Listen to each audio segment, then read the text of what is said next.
Hello guys and welcome to the Unlucky Challenge. In this show, we take players who think they belong in a higher rank than where they currently are and we put them to the test. We take these unlucky players and put them in a lobby with 11 other players from the rank that they think they belong in. I play Flex DPS. I signed up for the event because I used to be Platinum before the whole priority queue thing came out. I think that really messed up my my SR. No matter how hard I tried, I kept just getting paired with people that just wanted their tickets, so they'd go GG next, you know. I used to play competitive Counter-Strike. Was on some clans. We did fairly well. Won a lot of local tournaments. We even played way back when there used to be the OGL, which was the online gaming league, and we played against some clans that went to become famous later in Counter-Strike. Oh, that's great though. So you have been playing Counter-Strike on PC kind of semi-professionally, is that fair to say? Yeah. That's great. So there shouldn't be any issue. I'm presuming there's no issue for you in the shooting FPS department? I hope not. I think I have pretty good situational awareness and pretty good hand-eye coordination for an old man. Someone watching would be like, wait, you were a semi-pro Counter-Strike player, how are you in silver? So do you think it's like, what do you think that's down to? Is it that Overwatch is like a different game? It's, you know, a lot of other non-aimey stuff going on. It's difficult. It's too fast-paced. Or do you feel like age has kind of slowed you down? Like, what do you think is happening? A lot of it depends on your team composition, and in Counter-Strike, you're able to carry more as like a straight DPS player, because basically everybody in Counter-Strike is a DPS player, and it's basically, you know, who has the better aim. There is some teamwork because it doesn't matter how good your aim is, you can only aim at one person at a time. So if you're taking on a 2 or 3-on-1 engagement, you may kill that one person, but you're going to die. In Overwatch, your team composition matters so much more, because if somebody's not countering correctly, it totally changes the game dynamics. Why pick Platinum? Why do you think? Because you said because you've been Platinum? Because I was Platinum before, and it's a good place, I think, to see if I could hang there like I think I could. Why do you think that certain players do climb consistently? Because obviously, I'm sure you're familiar with things like unranked GMs, or just generally people are able to make accounts and climb. Why do you think other people are able to consistently climb, but not yourself? Well, I mean, I don't know if it's true, but once the game puts you in a certain elo, it's sort of hard to escape that, because it thinks that you're supposed to be in that elo. Like, I've never started an alt account to see if I could place higher, because I've noticed that, like, on every season, even if you do terrible on your placement games, it still places you relatively close to where you were the previous season. I just think the elo system isn't very well set up. You had the same problems in Counter-Strike. Like, you would have a hard week of competitive games, and then the next week you would find that you got elevated a rank or 2, and that was due to cheaters, because all the cheaters got removed, and so any games that you played with them, those didn't count against your rank.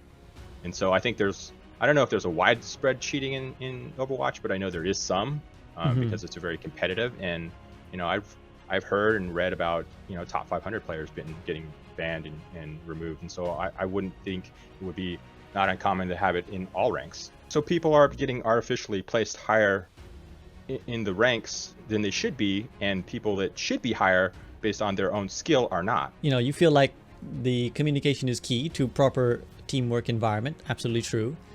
But the counter argument someone might make is, well, why is it that the enemy team is somehow communicating better than your team? Because if the issue is that no one's communicating in silver, then the playing field is surely even.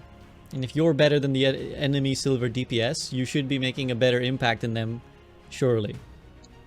Well, if you're playing the devil's advocate and we're saying that, okay, neither team is communicating well, and it's just based off pure individual or team merit or individual skill at that point, I mean, you got to look at the way the Overwatch kind of rigs the system, where it tries to set you up to win 50% and lose 50%. And so I just think that certain games are harder because maybe you won the last 3 games in a row, and so they've put you up against stiffer challenge. Again, I'm surprised. Usually these CS:GO type players, these Valorant players, they pick the hit scan. It's going to be the projectile hero of Junkrat, so let's see if it works out. Yes, they dropped the position. This is how you get sniped by a Widowmaker, by the way. if that was maybe a Master Silver Widowmaker, we might be dead. I don't know why we're standing here, to be honest. They're playing double sniper. Yep. Just they have almost no shield. We can just put. Yeah, drop Ryan there. has no shield, Ryan. Nice pick. They're on Doomfist They have now. Doomfist, they don't have Widow More in anymore. more in F8, more in F8. Yeah, Moira low, Moira low. Doom 1. I should have lamped, sorry. Keep pushing, keep pushing, keep pushing. They're all reloaded. You can just get more. I feel that the mechanical elements are fine. I think Coyote's able to execute a fair number of shots. I think the positioning is screaming out as potentially punishable. We'll see. Because again, even now, like Coyote's sitting on his own on the low ground, and if he gets sped boost upon, he's dead. Even now, he could get sped upon. He's dropping decent traps, but there you go. There it is. There's the punishment. Coyote should be coming back any minute now. Just reach for the sky with those grenades. Let's hear what they're saying. I'll be back with Lucio Sniper 1, on my Lucio side. 1. What that Lucio doing? I'm here now. Don't peek I'm dead. Ooh, the Hanzo peeks up. Oh, he's no idea. Oh, big assassination. Big assassination. This is a big flank. Nobody notices. This is so plat. This is so plat. Okay, they do kill him, but the team clutches. That was actually pretty big. Big. That was really nice from the team. They're probably going to push up that corridor again. They're just going to push the high ground that worked from last time. Run around maybe? Oof, we ate that arrow. They burned the Rhine. Hanzo's 1, Hanzo's 1. This is an unnecessary tire. We've already kind of won this fight. We force a bit more of a stagger, but that was a bit unnecessary. The Moira. They're all okay, they're all going high ground They don't now. have shield. If we go on them, Yeah, it's nice, that's good. Big. Yeah, yep. Can we be? Can we be? Just. Oh, into the Nice block. You wanna go aggressive? I can lamp you, I can lamp you. Yep, do. huge. You know what? Coyote's playing well now. I think this is probably speaking well to Coyote's like skill set, which is like the team is communicating, they're kind of telling what's happening, and Coyote can kind of sit back and just do the DPS thing. They have no shield, no bubbles. Why are they not using their ults? Oh, big eat! Big eat! Oh my god, the red team absolutely throwing. But, oh, big flank!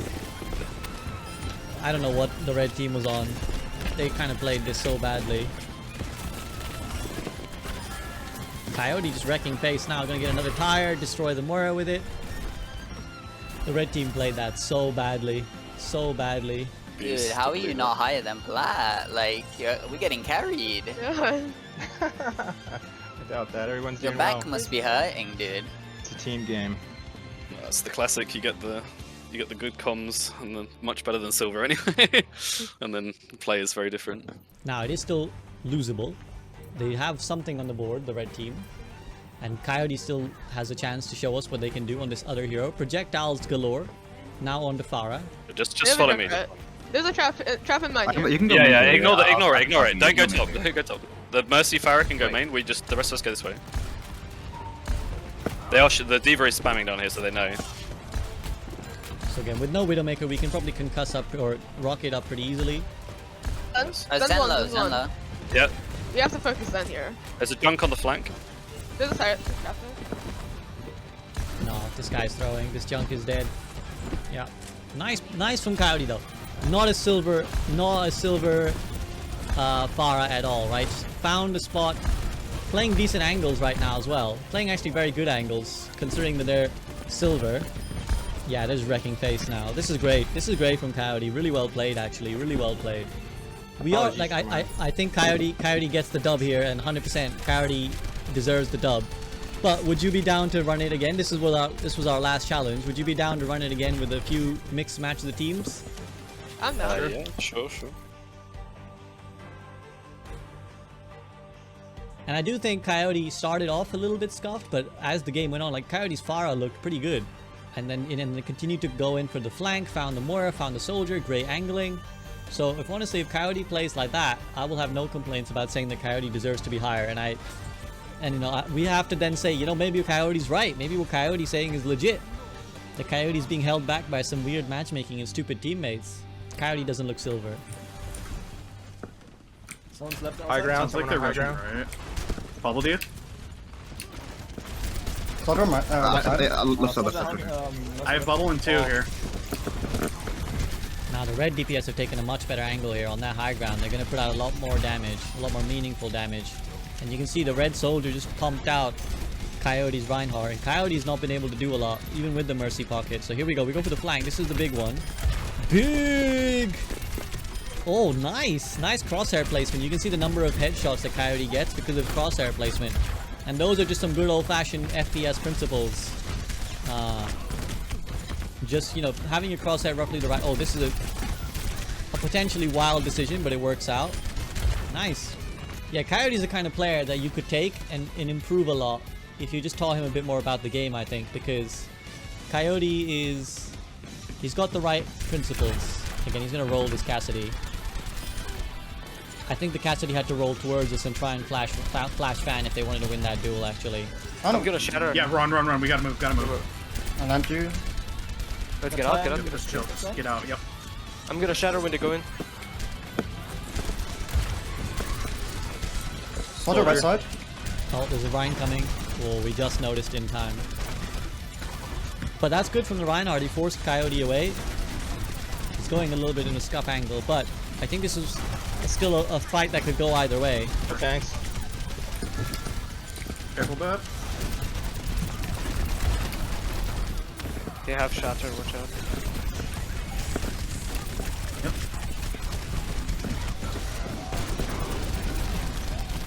Damn.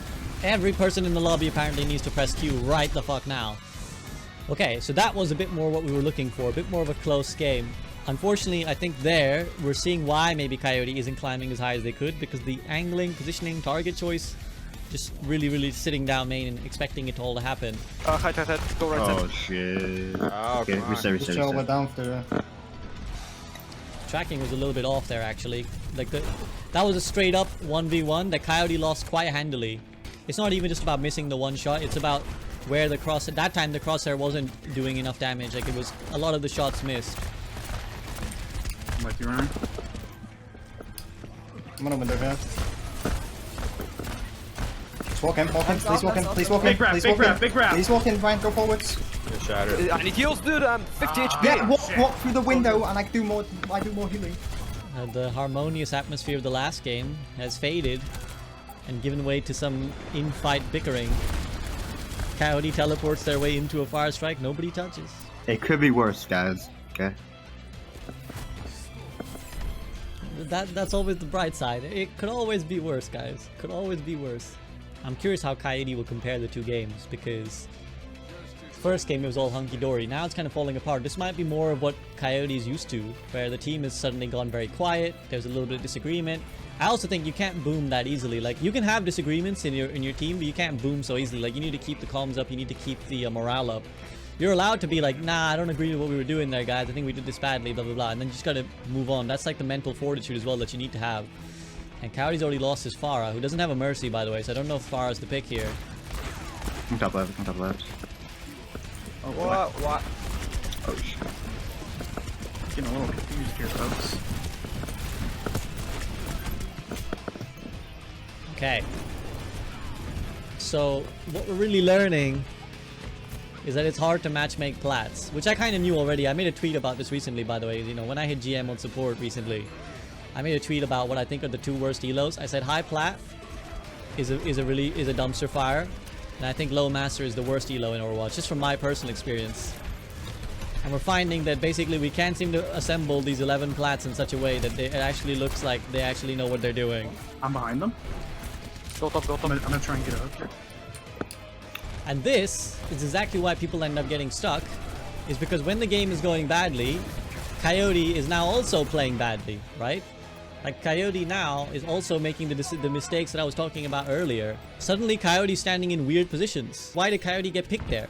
Because they just decided to stop and shoot up the high ground and ignore the Reinhardt shielding them across. This is why people get stuck, is because when it's all hunky-dory, it's all great. We're all popping. And then the minute stuff goes badly, we lose our composure, we start playing badly ourselves. Like, you need to, if you're really gonna win and climb in rank, you need to dig your team out of trouble sometimes. That's how you clutch. So far, there's an opportunity. Where is that crosshair placement? Oh no! That was like a really bad crosshair placement. Like he was just waiting for the flashbang. In that scenario, what you should do is have your crosshair at his head, shoot, then flash and fan, and then you can get him. Or you can even flash and headshot again if you connect the first time. Okay. Never mind, I can't got around in my face. This is a good flank. This is a good flank. Oh, and then we choked. Oh, we're choking. He could still roll and flash fan. Team is winning though. Ah. Still one of us, still one of us. See, there's one. See, now Coyote's just making bizarre decisions. He's gonna solo High Noon this baby diva. Now Coyote's making some weird decisions, right? Made just really bizarre decision after bizarre decision there. He could have probably just rolled and flash fanned the soldier. Then he kind of just like took a weird angle on the High Noon. He whiffed a lot of shots. So it's starting to like the mental test. This is what we wanted. We want to test the players, right? It's not about just giving them like a blank carte blanche and just say, yeah, we gave you a great team. They carried you. You're plat now. Like that was, what is that flashbang? What is this positioning? Look. What are you doing now, Coyote? Ryan was in my face. How in the Yeah, you're fuck playing did in the that face of Reinhardt. You're gonna lose. It's the guy's fault. Yeah, we had to back up a little bit. Their tanks are sticking together. Don't stand in their face. It's getting a little bit ugly now. Now we've given Coyote the full spectrum. We gave Coyote the easy peasy. The oh, here's your team. They all love each other. It's all happy dory. They're clearly better than the other team. Sweet. Everyone loves each other, right? And then we give Coyote the this is a test now. This is tough. And suddenly the team falls apart. And we switched over to Doomfist. We won't use any of our abilities for some reason. What's going on? Why won't we punch out a spawn or something? This is the opposite of a rollout. This is a walkout. Oh, heals aren't with you. I'm waiting. Good stuff, Coyote. Monkey one. He gets a kill because Doomfist, but that was awful. We're so good.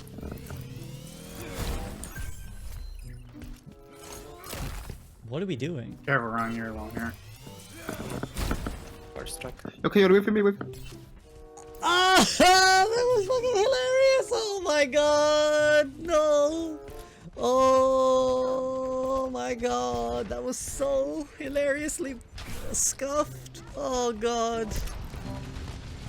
Oh, he went back, he went forward, he came back to get the mercy, but then he punched ahead, then he had to come back again. Oh my god. He should not play Doomfist. He's gonna get a free pick. Oh, he couldn't even. Ooh, 4 dead. Soldier's playing up top. Oh, good punch, good punch. I don't think Coyote understands Doomfist though. Like, Doomfist, to be fair, is a hero that is a little bit different to a lot of other characters, so he does require a bit more time and dedication. But what is Coyote doing right now? Literally just AFK. Literally AFK. Coyote is doing less than what a Bob might do. Now that was better. He could have killed Diana, because Diana dropped a little bit oddly. Yeah, he doesn't need to point pressure when his team is fighting on the high ground. He needs to kill them on the high ground. Somehow weirdly, the fights where Coyote does the least is the fights where his team wins the most. What's up with that? Like when he was doing air on Cassidy, his team won. Like, go in, you could just go in. He has meter strike. He could try and assassinate the soldier and then punch out or meter strike out. This is aggro. This is aggro. He's gonna get the mercy. And you know what? A Doomfist would say, traded. He's alive actually. Not bad. Why does he feel like he's twice as slow on Doomfist? Maybe just a lack of familiarity, but did you see that turn? How slow it was? Like when he turned to look at the diva, it was like he was suddenly playing on a different... Oh, that was a good attempt. That was a good attempt. Look at the mercy, look at the mercy. Watch for the reroll here. I'm eating it. Got him. Look at the run. Ryan, oh come on. Yeah, there we go. We get 1 round. Okay, we get 1 round. Big. Good job. How did that game feel for you? The first one was, I think, better. It could have been the map. The only critique I have on myself on that one is when the team called for retreat, I did it a little late and I ended up getting killed by Ryan. Just a little bit earlier communication. If I knew that the team was going to retreat, then doing it like earlier would have been better. Like calling it earlier. They didn't call it until after they already had jumped off the high ground. And in the second game, I just didn't have like good strategy as a team. Like I wanted to pressure their Rhine shield and keep the pressure on, and our tanks didn't seem to want that engagement. They never wanted to. They kept going backwards rather than forwards. The point they were talking about on the high ground on the last map, where it was McCree and Soldier fighting the Rhine and the other tank. Our tanks were anywhere to be seen, and yeah, we should have backed up. But I mean, like, why aren't we trying to keep the high ground? Is my counterpoint, especially for McCree and Soldier who want the high ground. We should be fighting harder for the high ground, not giving it up. Yeah, my bad. I should have probably left. But on the other, the counterpoint is the team wasn't on the same page for the objectives, like the goals, like what we should be doing. So Okay. I think in that point, it would have been good to have a shot caller. So here's my question. The game that you won, how much, again, let's go scale of 1 to 10 since we like these today. On the game that you won, scale of 1 to 10, how much do you feel like you were responsible for that? And then second game, the game that you lost, how much do you feel like you were responsible for that? So the 10 first being one, 10 being it was all down to you, 1 being it was nothing to do with you. Of course, I'm not going to take all the credit for myself. I didn't even get any cards, and nor was I gold on either damage. I know that's a poor rating system, but for the first game. But I think I rated like a 7. I was impactful. I didn't say per se carry, but I had my moments where I patted myself on the shoulder. I did a good job. But it was a team effort to win. And the second game, I don't know. I was expecting the team to do something differently. As far as my own impact on that game, if it was me that caused the loss, I don't think so. Maybe like a 4, because I think we failed as a team rather than me playing bad picks. So there's a sort of interesting correlation there, right? Where it feels like you feel like when you won, you were doing, you were, let's not carrying, but like you said, you were, a significant contributor. When you were losing, all of a sudden, the autonomy, the responsibility leaves your shoulders. And like I said, though, we failed as a team, like in that regards. Sure, but you are a member of the team, right? Correct? Mm-hmm. You felt like there was deficiencies in how the team was playing. Could you not have helped with those? I mean, my would have, if I could have, I would have switched to Roadhog, which we did eventually switch to a Roadhog to apply more pressure and get the easy picks. But even when our tank did switch to Roadhog, I felt like they weren't doing what they should have been doing as Roadhog. But I mean, you can only critique someone else. You should just be critiquing your own plays. And I don't know if I should have picked a different DPS. Yeah, I don't know if just playing a different DPS would have made the difference. I think I'm getting a picture here, because on the first map, you could have died twice right from the start, I think. And let me really talk you through how I viewed those 2 games. So first of all, you stood by the statue, and I said to chat, this is how you die to a Widowmaker, because you're kind of straight in the open. You got hit, you could have died. A better Widowmaker, you could have died, or even that Widowmaker just hits her shot, you die. Then you were stood in the open. You said maybe your team called to rotate too late, but of course it's not really your team's responsibility to necessarily tell you when to move away or not. Every character is responsible for their own character, or every player is responsible for their own character. But if the goal was to hold the high ground, like they were saying, and then you change the plan to not hold the high ground anymore, you need to let everyone know that's no longer the plan. Well, but the plan is not a singular thing. The plan is not to singularly hold the high ground forever. This is the difference. They implicitly understood what you needed explicit explanation for, right? They implicitly understood that you would start on the high ground, and when they pressure, you would drop down and back up. You were waiting for their initiative. So this is what I'm kind of alluding to. You were waiting on their directive to understand what the right play was. In reality, if you want to have any success in Overwatch or any game, I mean, you've had success in other games, but it's certainly in Overwatch, if you want to have any success, you need to understand for yourself what the right play is and what at the right time, and make it for yourself, sometimes regardless of what your team is doing, right? Yeah. Now here's what I felt. It felt like when your team was doing well, and you did die there, so you could have died first in 2 fights back to back, but you eventually died first in that fight. Now, I definitely think you contributed to the mechanical elements well. When you were playing Junkrat, you were getting nice clean kills. You weren't, it didn't look like a silver player controlling the Junkrat, so that part was perfectly good. And you were getting good clean kills on fire as well. I think you played well. But it felt like when the team was playing well, you played well. And when Yeah. the team wasn't playing so well, you collapsed. This is why I asked to switch teams, right? Because I felt like we weren't getting a proper picture. Because ranked is not one game. Ranked is Right. not one game in a lobby with 11 platinums. It's a journey. It's different types of games. There are games Right. that you'll have like that were the Blizzard World game where clearly your team is better and everyone's really happy with each other. Everyone's loving life and it's all friendly hugs and kisses. And you'll have games that was the second one on Oasis where actually the team was a little bit at each other's throat. We're not really syncing well properly. And, you know, people are tilting. The way you're going to get out of any rank and the way you're going to climb is winning those games. Winning the Yeah. game on Blizzard World, I think most people could have done. No offense. I think you played well. But this is what will happen in ranked too. There will be games you get put into like the Blizzard World game and it's a free win, essentially. It's just like, it would be hard to screw it up. But there will be games when the Oasis game, which are what I would say clutchable, which I think the 2-1 proved. It wasn't so much of a gap between the team this time because you did win that one round. Right. And you guys Well, capped. We learned. Yeah, you learned, you adapted. So I don't think that game was far from winnable. The way you will climb is turning those lost or seemingly lost games into winnable games. And where I think you really lacked was the initiative to do something for yourself that wasn't obsessed with the collective of the team. So for example, take the absolute first fight on the university map, right? Your team walked down main, and the enemy team was in that little choke room in the mini health pack, if you know what I'm talking about, right? Your Reinhardt and your D.Va walked down main. The enemy team had half of them playing in that choke point, and then they had a soldier, I think, and a Mercy, and maybe a Cassidy on the left flank. And essentially what happened is they gunned down your Reinhardt because they had what was, I'm sure you'll understand as a crossfire. So they had the Reinhardt looking at the right side while the soldier hit him from the back.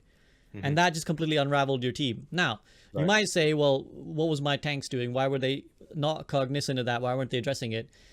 But you also had the chance, because you also had a Mercy pocket, to go deal with the soldier, which you did. Unfortunately, just too late, right? You went there, you killed the soldier. Great job. I think your mechanics, again, were not an issue. Your crosshair placement was great. Mercy too.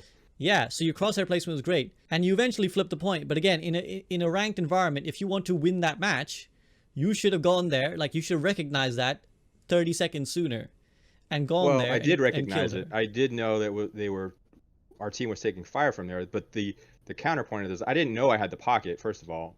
I thought it was on my own. And second, it's like a counter-strike risk is if you go and try and make a play and then you die, now your team's down one player.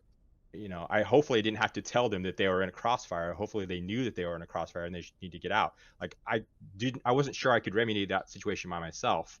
You know, if they had a McCree up there, you could just flash, fan you, you're dead, and then you're taken out of the fight. Okay. I analyzed it at the time. Well, yeah. Well, let me reframe the question then.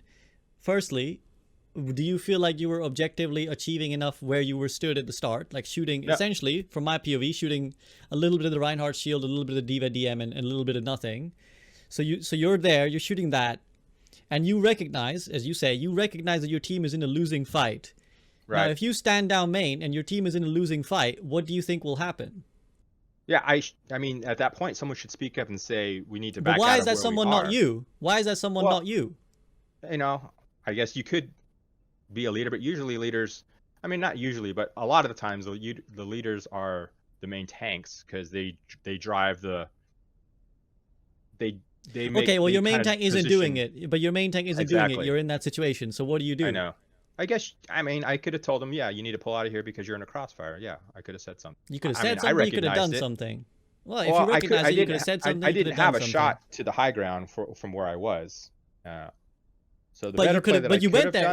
done- You went there eventually. You just went there too late. So all the things you said about, well, I understood that there's maybe a Cassidy there who could flash fan me. You went there at objectively a worse time when there would have been more threat potentially because your Reinhardt was dead. So the attention. I was think I realized more that on there you. wasn't a Cassidy up there at that point. Like, I'd already accounted for all of the players, and I was like, okay, well, by process of elimination, he can't be there, so that's why I went up there. But again, that decision was fairly obvious. If you are paying track and attention to what's going on, that was obvious 15, 20, 30 seconds ago. As was the fact that you had a Mercy next to you, by the way, because there is an indicator, a visual indicator on your screen when the Mercy is damage boosting you. Yeah, but So- it comes and goes, and it stays on you even if she switches targets for a second. So and a good Mercy switches all the time. So I don't want to make that assumption, unless they specifically say that they're going to be pocketing you the whole time. You know, you assume something and then like, oh, well, where were you? I thought you were pocketing me. You know, it ends up into one of those kind of conversations. could you not say, hey, Mercy, I'm going to flank. Do you want to come with me? I could have, yes. I mean, more communication. So you know, yeah, what so I was kind of like, maybe I'm assuming too much that my teammates do or don't know that when we were at the, you know, when we first started entering there, I knew that there were people on the high ground, and I said something about there's people on the high ground, but I can't be the only one to go contest them. You know, why not? Nobody else decided, because you're a liability if you die. That's my whole point. I mean, well, you're a liability if you're doing nothing either. Yeah, exactly. But I mean, so if you're a someone would have liability, said, okay, I'll go with you to the high ground, you know, but no one seemed to like want to go to the high ground. They wanted to commit to this fight in this hallway. I don't know why. What I'm trying to explain to you is that you can't expect your teammates to play perfect. Firstly, you're not playing perfect. Secondly, this will happen, I promise you, throughout the entire rank journey. Like, people are not going to do what you expect them to do. And at a certain point, you have to take the autonomy into your own hands. Like, it can't always be that. Let me ask you. Am I expecting too much from my teammates? Is that what I'm hearing? It sounds to me like you expect them to read your mind and do what you always want them to do.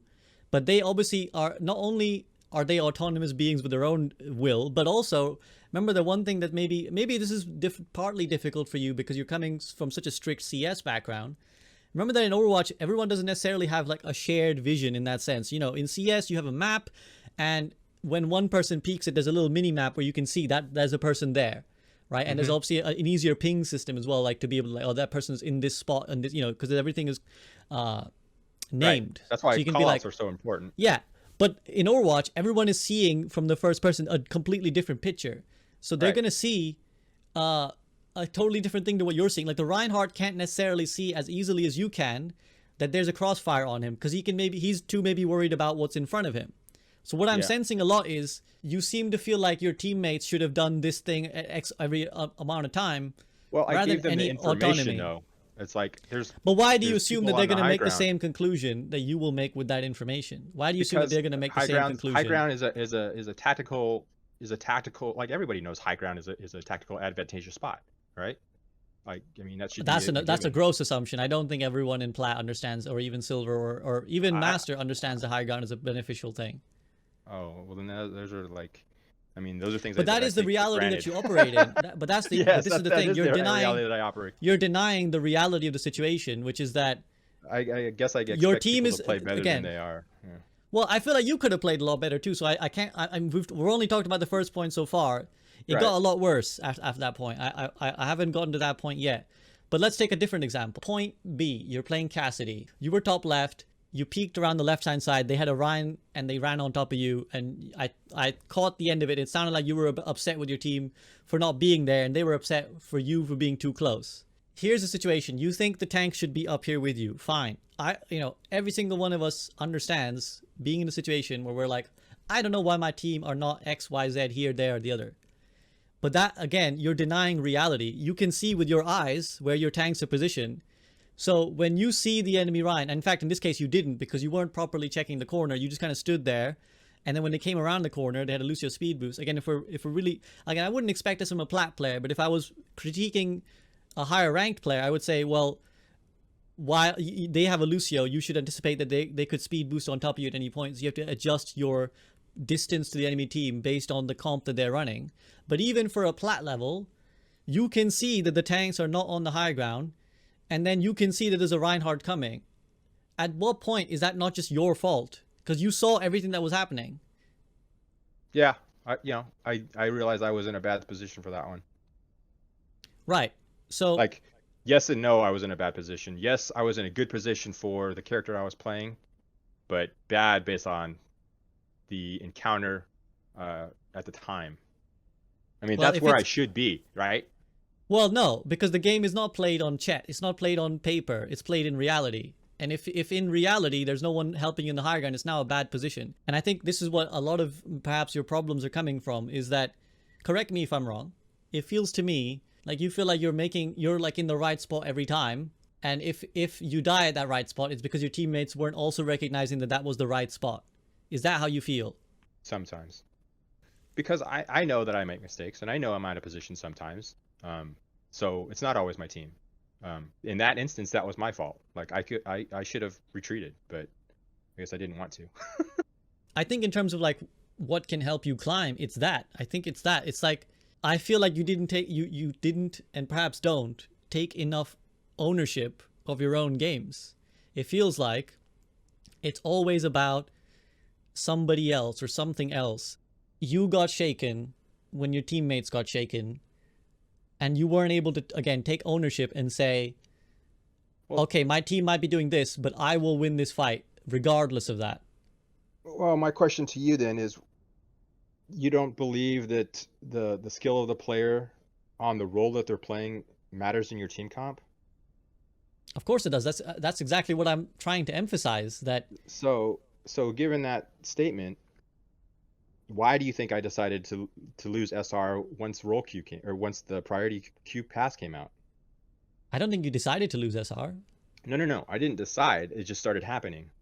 I think if I can be honest with you, and hopefully that's what this is all about, in the interest of your own self growth and climbing, Mhm. I think you blame everybody but yourself. I think you're looking for excuses when the reality is that you look like you could get to platinum. I think you're a player who could be platinum. I've been But platinum before. Well, as in you That's could what be I'm saying. platinum again. It's not an eternal thing, by the way. I think just because you were platinum once, especially because Priority Pass has been out for a while now. Like, I understand. I was someone who was top 500 before Roll Queue came out, and I've been stuck in Master and Diamond ever since. And I think I deserved it, because if I was good enough, I would have climbed. Now I'm good enough, I climb back to GM. And I think the same applies for you. Like, I think being platinum once does not entitle you to be platinum forever. Like, you're not your peak. You are the hero. No, I You was are the platinum player. for several seasons, but Doesn't matter. It really doesn't matter, because you are who you are most of the time, not what you once were. And I think that's true of everything. Just because you're, like, again, by that logic, everyone is the rank they once were. You drop because there's something going wrong. Now, sometimes you drop because unlucky games. Sometimes, you go on a bad losing streak. I've lost like 10, 11 games in a row, and I don't think all the losses were my fault. But you do drop for a reason. You drop because, from my POV, it feels like when the games are going great, you're all hunky dory. You're loving life and you're winning and you're happy. The minute that the game goes bad, you start, well, my tanks weren't here, this, that, this, that. You stop playing both in and out of game. Like, you didn't make any plays in game when it was losing for your team, and you didn't make any contributions out of the game. Like, you were largely blaming your tanks and blaming your team, and that's an unhealthy mentality. Like, how do you expect to grow and improve if every time there's a loss, it's a 4 out of 10? It's well, my tanks didn't do the thing I expected them to do. So how do you expect to improve if every time you win, it's like, yeah, 7 out of 10, I was popping, or I was doing enough, I was doing the good stuff. And every time you lose, it's 4 out of 10, nah, forget about it, go on. When clearly, tangibly, there were several occasions, and we haven't even, and I'm not trying to be mean, but we haven't even... Are you saying that had I made those different choices, we would have won those games? I don't think so. Quite possibly. Yeah, I 100% think you could have won the game more if you had clutched. When you got up to that high ground and there was a soldier there, he tac visored and killed 2 people of your team. You could have killed him. And that fight looks radically different. And then that one fight causes your ult economy to grow. You control the point for like another 20, 30 seconds, another 20, 30%. That's how Overwatch works. You clutch the important fights, and suddenly it's a whole different game. And we haven't even talked about third point, because I don't know how much Doomfist you play, but I think your Doomfist was the worst of your heroes that you showed. Like, I really don't think you played well on Doomfist at all. Mm-hmm. My POV is that you default to your team both in and out of the game, where in the game, you kind of sit with them most of the time, and when stuff goes badly, you still default to your team by saying, well, they should have done this other thing. That's my POV. I think that's fair. Yeah. I would always say you need to have autonomy over your own games. You are the only constant in every game. And if you don't ultimately take that perspective that I have to clutch every game that I want to climb in, and accept that there'll be some free wins and accept that there'll be some free losses, and move on. And I think that if you did that, you'd find more success than what it feels like you're focusing on. Yeah. I think your assessment was fair, and I'll take it to heart.